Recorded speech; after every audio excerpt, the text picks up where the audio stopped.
அரசியல் சதுரங்கம் நிகழ்ச்சிக்கு உங்களை வரவேற்கிறோம். தமிழகம் முழுவதிலுமே அரசியல் ரீதியாக இப்போது ஒருபுறம் தோழமை கட்சிகளின் கூட்டம், மறுபுறம் ஆட்சியை கவிழ்க்க முயற்சி, மறுபுறம் அதிமுக எம்எல்ஏக்கள் ராஜினாமா என பல்வேறு பரபரப்பான சூழ்நிலைக்கிடையே இன்று முதலமைச்சரை மனிதநேய ஜனநாயக கட்சியின் தலைவரும் சிதம்பரம் தொகுதி சட்டமன்ற உறுப்பினருமான தமிமுன் அன்சாரி இன்று நேரில் சந்தித்து விட்டு வந்திருக்கிறார். அவரிடம் தற்போதைய அரசியல் நிலவரம் தொடர்பாக பல்வேறு கருத்துக்களை கேட்கலாம். அவரை வரவேற்று இந்த அரசியல் விவாதத்திற்குள் நாம் செல்லலாம். தமிமுன் அன்சாரி சார், இன்று முதலமைச்சரை நீங்கள் சந்திச்சு முதலமைச்சரை சந்திக்கலையே? அந்த இல்லை, நான் அமைச்சர் நிர்மல் அவர்களை சந்தித்து கோரிக்கை மனு கொடுத்தீங்க. அதாவது நம்முடைய மதுரை உயர்நீதிமன்ற கிளை இருக்குல்லவா, அதில் நீதிமன்றத்தில் அமைச்சரை மட்டும் சந்திச்சீங்க? அமைச்சரை தான் சந்தித்தோம். சரி. ஜிஆர் சுவாமிநாதன் அவர்கள் கொடுத்த ஒரு தீர்ப்பின் மீது கடுமையான கண்டனங்கள் எழுந்திருக்கு. உதாரணத்துக்கு, இஸ்லாமிய மார்க்கத்தை தழுவியவர்களுக்கு பிற்படுத்தப்பட்ட முஸ்லீம்கள் என்ற சான்றிதழ் தரக்கூடிய அந்த பிசிஎம் சான்றிதழ் விவகாரம் கொடுக்கக்கூடாதுன்னு அவர் சொல்லியிருந்தார் தீர்ப்பில். அது ஜனநாயக விரோதமானது, அரசியல் சாசன சட்டம் தன்னுடைய உரிமைகளுக்கு எதிரானது என்பதை சுட்டி காட்டி அரசு மேல்முறையீடு செய்யணும்னு சொல்லி நம்மெல்லாம் கோரிக்கையில் கொடுத்துருந்தோம். இன்றைய தினம் நேரில் சந்தித்து அதை நம்ம வலியுறுத்தணும். அதே போன்று பக்ரீத் பண்டிகையை ஒட்டி முஸ்லீம்கள் கால்நடைகளை குர்பானி கொடுப்பாங்கல்ல, அதற்கு சில இடையூறுகள் அதிகாரிகள் செஞ்சாங்க, கோர்ட்டு தீர்ப்புண்டு. அதுக்கு எதிராகவும் நீங்கள் மேல்முறையீடு செய்யணும் அப்படிங்கிறத நேரடியாக சந்தித்து வலியுறுத்திட்டு வந்தோம். ஓகே, இப்போதைக்கு 2 புகார்கள். ஒன்று, அதிமுக சட்டமன்ற உறுப்பினர்கள் தொடர்ந்து ராஜினாமா செய்து கொண்டு இருக்கிறார்கள். இது குதிரை பேரம் என்று ஒரு குற்றச்சாட்டை திமுக தரப்பில் வைக்கப்படுகிறது. இன்று தாவேக சட்டமன்ற உறுப்பினர்களை விலைக்கு வாங்க முயற்சி என்று ஒரு பேரம் நடைபெற்றிருப்பதாக ஒரு புகார் இருக்கிறது. இது எது உண்மை என்ன நினைக்கிறீங்க நீங்கள்? இதெல்லாம் தமிழ்நாட்டுடைய அரசியலுக்கு இது போன்ற செய்திகள் பெருமை சேர்க்கக்கூடியதாக இல்லை. இந்த விஷயத்தில் எது உண்மை என்பதை நீங்களும் நானும் கண்டறிய முடியாது. செய்திகள் வழியாகத்தான் நம்ம எல்லாம் அதை பற்றி விவாதிக்கிறோம். அதிமுகவில் அன்றாடம் அதனுடைய வெற்றி பெற்ற எம்எல்ஏக்கள் டிவிக்கு நோக்கி நகர்வதையும் ஊடகங்களில் பார்க்கும்போது ரொம்ப வருத்தமாக இருக்குது. 31 ஆண்டு காலம் தமிழ்நாட்டை ஆட்சி செய்த ஒரு கட்சி இன்று ஆட்சி அதிகாரத்துக்கு வர முடியாமல் போனது மட்டுமல்ல, 3வது இடத்துக்கு தள்ளப்பட்ட ஒரு நிலையில் அந்த கட்சியுடைய தலைமையில் இருக்கக்கூடிய சிக்கல்கள் காரணமாக இப்படி எல்லாருமே கூட்டம் கூட்டமாக வெளியே அதில் போய் சேருவது அதிமுகவுக்கும் நல்லதல்ல, தமிழ்நாட்டுக்கும் நல்லதல்ல. இப்படி வருபவர்களெல்லாம் ஊக்குவிப்பது தமிழக வெற்றி கழகத்துக்கும் நல்லதல்ல.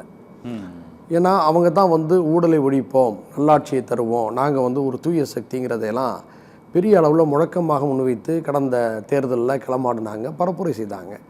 அப்போது இவர்கள் யாரையெல்லாம் தீய சக்தி என்று சொன்னார்களோ அல்லது தவறான சக்தி என்று சொன்னார்களோ அவர்களெல்லாம் வெற்றி பெற்ற பிறகு தங்களுடைய கட்சிக்கு வருவதை ஊக்குவிக்கிறத என்ன அரசியல்னு சொல்ல முடியும்?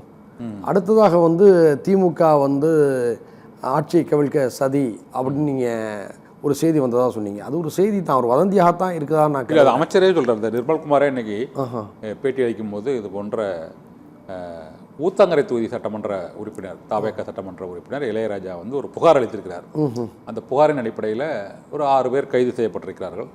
கைது செய்யப்பட்ட 6 பேருக்கும் முன்னாள் அமைச்சர் செந்தில் பாலாஜியுடன் தொடர்பு இருப்பதாக ஒரு குற்றச்சாட்டை வைத்துவிட்டு தாவேக ஆட்சியை கவிழ்க்க ஒரு 40 நாட்களாக முயற்சிகளை திமுக மேற்கொண்டு வருகிறது என்ற ஒரு குற்றச்சாட்டை அவர் முன் வச்சிருக்கிறார்.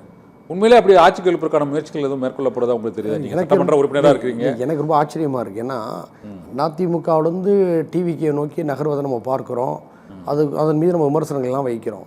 ஆனால் ஆளுகின்ற டிவிகே கட்சியிலிருந்து திமுக எம்எல்ஏக்களை இழுக்க பார்க்குது, அதுக்கான பேரம் நடக்குங்கிற செய்தியில் எனக்கு ரொம்ப அதிர்ச்சியாகவும் ஆச்சரியமாகவும் இருக்குது. அது எந்த அளவுக்கு உண்மையை நான் நம்ப முடியல. ஏன்னா ஆளுங்கட்சியில் அவங்க இருக்கிறாங்க, இப்படிப்பட்ட ஒரு நல்ல வாய்ப்பு விட்டு இன்னொரு கட்சிக்கு அவங்க போவாங்கங்கிறது சந்தேகம். இன்னொன்று, திமுகவுக்கு இப்படி செய்தால் நம்ம கெட்ட பேர் வருங்கிறது தெரியும்ல இல்லையா? அவங்க எவ்வளோ பெரிய அரசியல் அனுபவம் உள்ளவங்க. இப்படி ஏதாவது இப்போது டிஸ்டர்ப் பண்ணோன்னா மக்களுக்கு அந்த ஆட்சியின் மீது தான் அனுதாபம் ஏற்படும், இது நமக்கு தான் பின்னடைவு ஏற்படுங்கிறதையும் திமுக உணராமையெல்லாம் இல்லை. எனவே இந்த முயற்சியில் திமுக நிச்சயமாக சம்மந்தப்பட்டிருக்காங்க, நான் உறுதியாக நம்புகிறேன். அதான் மறுப்பு தெரிவிச்சிருக்கிறாங்க. இது ஒரு வதந்தி என்ற அடிப்படையில் தான் நான் அதை பார்க்குறேன். இது போன்ற அரசியல் போக்கு இதுவரை தமிழகம் எதிர்கொள்ளாத ஒரு அரசியல் நிலை. வழக்கமாக திமுக ஆட்சி அமைக்கும், நல்லது அதிமுக ஆட்சி அமைக்கும், மற்ற கூட்டணி கட்சிகள் அதான் 5 ஆண்டுகள் அந்த ஆட்சி அப்படியே நிர்வாகம் நடக்கும், அதில் பல்வேறு பிரச்சனைகள் எழும். ஆனால் இப்போது ஒவ்வொரு நாளும் ஏதாவது ஒரு கட்சியிலிருந்து ஒரு சட்டமன்ற உறுப்பினர் அல்லது ஒரு கட்சி அங்கு ஆளும் கட்சிக்கு ஆதரவு தெரிவிப்பது அல்லது அதிலிருந்து விலகுவது, அதில் கூட்டணி கட்சிகள் மாறுவது என்று தொடர்ந்து இந்த அணிமாறல் அணி சேர்க்கைங்கிறது ஒரு மாதத்தை கடந்து நடந்து கொண்டே இருக்கிறது. எப்போ வந்து அது நிறைவுறும்னு நினைக்கிறீங்க இந்த அணி மாறல்கள்? அதாவது இது போன்ற செய்திகள்லாம் வட இந்தியாவில் நடப்பதை தேர்தல் நம்மளாம் வட இந்திய அரசியலில் தான் அது நடக்கும். அது அங்கே அது வந்து ஒரு அரசியல் விழிப்புணர்வு இல்லாத மாநிலங்கள், அரசியல் ஆர்வமற்ற மக்களை கொண்ட மாநிலங்களும் கூட.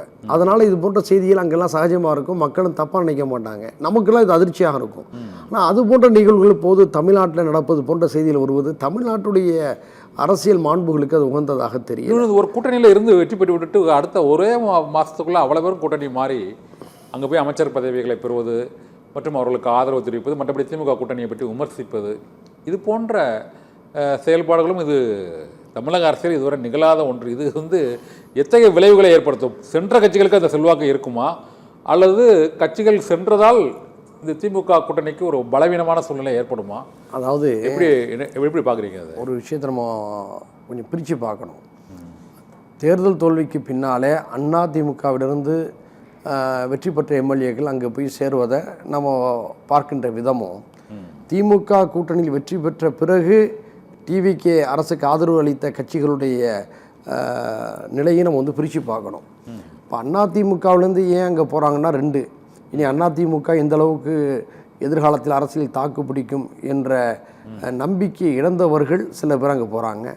சில பேர் அந்த கட்சியுடைய தலைவர் திரு எடப்பாடி அவர்களுடைய அரசியல் பிடிவாதங்களின் மீது கோபமுற்று அங்கே போகிறாங்க, அல்லது அந்த கட்சியின் தலைமையில் இருக்கக்கூடிய அரசியல் முடிவுகளின் மீது அதிருப்தி அடைஞ்சு போகிறாங்க. இந்த மூணு வகையான காரணம் தான் அதிமுக அங்கே போகிறதுக்கு. ஆனால் வந்து திமுக கூட்டணியில் மதச்சார்பற்ற முற்போக்கு கூட்டணியில் அங்கம் வகித்த Congress, IUML, CBI, CPM, Visika இவங்கெல்லாம் அங்கே போனதுக்கு வந்து ஒவ்வொருவருக்கும் ஒரு காரணம் உண்டு. உதாரணத்துக்கு சிபிஐ, சிபிஎம், விசிகா அந்த மூணு பேரும் சொன்ன ஒரு காரணங்கள் வந்து அது பொருத்தமாக கவனிக்கப்பட்டது. என்னென்னா, குடியரசுத் தலைவர் ஆட்சி வந்துவிடக்கூடாது. அப்படி குடியரசுத் தலைவருடைய ஆட்சி வறுமையானால் அது வந்து பாஜகவுக்கு தான் அது துணையாக இருக்கும், ஒன்றிய அரசுக்கு தான் அது துணையாக இருக்கும், அதை நம்ம அனுமதித்து விடக்கூடாது என்ற அடிப்படையில் தான் நாங்கள் ஆதரவு அளித்தோன்னு சொன்னாங்க. அதை மக்கள் ஓரளவு ஏற்றுக்கொண்டாங்க. அதில் வந்து விசிகா வந்து அவங்க கட்சியுடைய ஆலோசனை அடிப்படையில் அதிகாரத்தில் போய் பங்கெடுத்துருக்கிறாங்க. அதையும் கூட முறையாக திமுகவோட சொல்லிவிட்டு தான் அவங்க நகர்ந்துருக்கிறாங்க. இப்படி ஒரு முடிவு எடுக்கிறோம் அப்படின்னு சொல்லிட்டு சிபிஐ, சிபிஎம்மும் முறையாக சொல்லிட்டு தான் நகர்ந்தாங்க. 3 பேரும் சொல்லிட்டு ஒரு நாகரிக அரசியலை வந்து அந்த நிலையில் முன்னெடுத்தாங்க. ஆனால் இந்த நிலையிலும் கூட சிபிஐ, சிபிஎம் வந்து அவங்களுடைய ஆட்சியில் பங்கெடுக்கலை, வெளியில் தான் இருக்கிறாங்க. இந்த நிலையில் வந்து இத்தகைய சூழல்கள் ஒவ்வொன்றும் புதிய அரசியலில் எதிர்பாராத நிகழ்வுகளாக நமக்கெல்லாம் இருக்கின்றன. இந்த 59 வருடங்களாக திமுக அதிமுக தான் தமிழ்நாட்டை மாறி மாறி ஆட்சி செய்து வந்தாங்க. அப்போதெல்லாம் வந்து நிலையற்ற அரசியல் எதுவுமே இல்லை. அரசியல் வெற்றி தோல்விகளை கடந்து அது ஒழுங்கான அரசியலாக பார்க்கப்பட்டது. தமிழ்நாட்டில் இந்த முறை மக்கள் வந்து ஒரு தெளிவற்ற ஒரு தீர்ப்பை தான் தந்திருக்கிறாங்க. ஏன்னா டிவிக்கு பெரும்பான்மை கொடுத்தாலும் முழு பலத்தையும் கொடுக்கல. ஸோ ஒரு கூட்டணி ஆட்சி வருவதற்கான ஒரு சூழலை வந்து மக்களுடைய முடிவுகள் வந்து அளித்திருக்கு. இந்த சூழ்நிலையில் வந்து குதிரை பேரம், யானை பேரம், ஒட்டகப்பேரம்லாம் நடப்பது வந்து அருவருப்பாக இருக்குது. இது எந்த அளவுக்கு எதிர்காலத்தில் இவர்களுக்கு சிறப்பை சேர்க்குன்னு எனக்கு தெரியலை. இப்படி மற்ற கட்சியினுடைய ஆதரவை பெறுவது என்பது வேறு. இப்போ அவங்க வந்து ஐயுஎம்எல், அப்புறம் வந்து நம்ம சிபிஐ, சிபிஎம் இப்படிப்பட்ட கட்சிகளுடைய ஆதரவை பெறுவது என்பது வேறு.